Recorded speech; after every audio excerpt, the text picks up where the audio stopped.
Fucking Louie, man. You're like really famous now.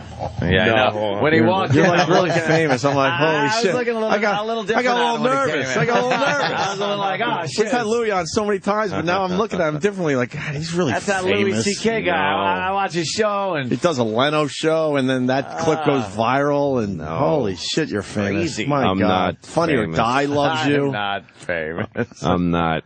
You're really famous. You're pretty fucking famous there, Holy Louis. shit, Well, you're famous. Yeah, don't worry. We won't jinx it for you, but yeah. I'm surprised you're even here. You're that famous. You're not supposed to do the show anymore. You're that famous. It's so funny how people don't ever see the cycle coming. You know what I mean? Oh, the up and down? Yeah. I mean, I see it. I see it already. I already see the horizon. Do you see the horizon? Yeah. Do you see the dip? Yeah, the not sun rising on the horizon. I already see it. Louis, I saw you at Carnegie Hall. I didn't want to bother you after the show. Oh, yeah. Fucking standing ovation. And That was pretty fun, man. But it's just you dressed like shit and a stool getting a standing ovation. I'm like, shouldn't there be an orchestra or something to get a standing ovation? Yes. No, I'm wearing the same right now, the same clothes I wore. Yeah, you didn't dress up for Carnegie No, Hall. I Why pulled would this shit on to be on the radio. I wore the same thing for Carnegie Hall.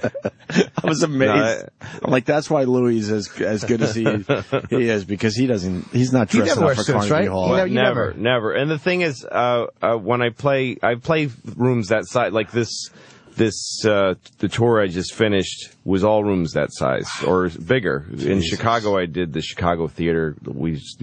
I did 2 shows there. Wow. But, how big is that? That's like 3,600 seats. So it was like 7,000 people in one night. And it was the perfect way to get ready for Carnegie Hall, is that by the time I got there, I'm like, well, I've been doing this kind of room. But nothing prepares you for that place, because Chicago Theater, it's enormous, it's beautiful, but it's in the middle of shit Chicago, and the dressing room is peeling paint, and Joey Ramone signed the coffee table, whatever, which I love. That's what I love.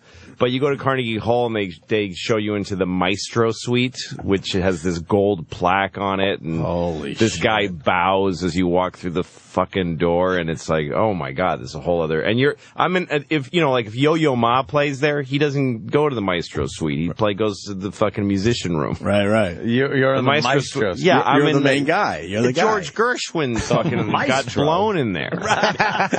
And so yeah, it's a whole other level. It was such a great show, and I want to give props to Ted Alexandro. Is he doing all your?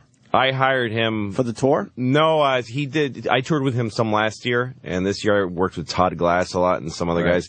But I saw Ted. I just want to give him props. He's a funny dude, man. He didn't know. I hired him the day before to do Carnegie. Yeah, what an asshole. I know. What an asshole. I couldn't decide who to open for me, and I figured I can get anybody. But then I got close, and I'm like, no, folks aren't really actually available. Right. And I wrote Ted. I love Ted. I just couldn't decide. And then I wrote him the day before and said, I need you at 8 o'clock tomorrow at 57th Street and 6th Avenue. That's all I said to him. And he looked it up. I'm playing the coffee shop? Yeah, exactly. Well, he's really, it was funny because he just wrote back, okay. And that was it. Like, he knew what it was. He just went, okay. Yeah. Okay. Yeah. And he's shitting his pants as he's writing okay. But he wore a suit. And his dad came. It was great to have that Ted got. Did you feel bad not having a suit? I wear that sometimes, and I'm like, it doesn't feel right. But you just do it because you like. I think I'm supposed to. You feel obligated. Well, I want to wear suits. I wish I could wear a suit. Like the image in my head, of being on stage in a suit and tie. That's really cool. That's class. Yeah, that's class. It's all class. But then when I wear one, I feel just weird, and my shirt starts coming out of my pants, and I don't wear a t-shirt under it. Like I don't wear a tie. I can't wear a tie. It's too fucking restrictive. Yeah, honestly, it works for Lou. It really. Just works. I wish I could dress up. I just don't. I don't pull it off, and I wish I did. I think your act and your personality is more conducive to just casual wear. Yeah, last time I did the Tonight Show, I brought a suit and tie. And I put it on.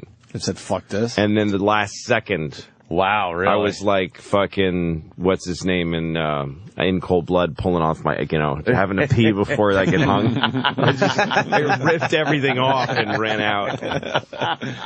Good for you. Yeah, man. I can't do it. First time I did Letterman, I wore a suit. And I remember Mitch, what's his name? The comedian here. Hedberg? Yeah. He came up to me and said, "Why'd you wear a suit? You don't wear suits." And I was like, "Well, it's a respect for the institution." To me, doing Letterman was like graduating from something. Yeah. And he's like, "That's phony. If I did Letterman, I wear sneakers and jeans." I'm like, "Well, go ahead. I don't know. I wanted to wear a suit." It's like, "Well, it's just this isn't you." And I'm like, "Well." And then he did Letterman. He wore a fucking suit. He did. Yeah. What a downer, though. Yeah. It's like, hey, I'm trying to enjoy my moment. I love when people have these phony rebellions. Like, yeah, exactly. Wow, you and Anne Frank really...